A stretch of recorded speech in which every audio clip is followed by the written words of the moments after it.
ลาฝากหัวใจไปน้ำฟ้าฝากคำเว้าคำจาไปละเจ้ามือเข้าแต่หลายคนใจบ่แข็ง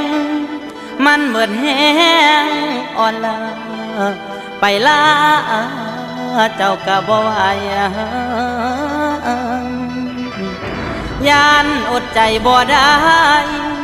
เป็นลมใส่ให้คนห้ามฮอดมือแต่งคนงามอ้ายสั่งคำมานำฟ้า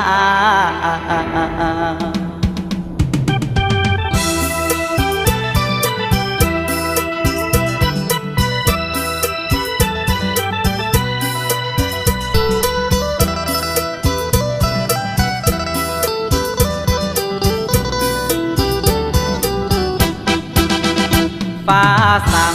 เมื่อวันที่น้องนางแต่งเหมือนนำข่าวมาแจ้งให้พี่รู้ความเป็น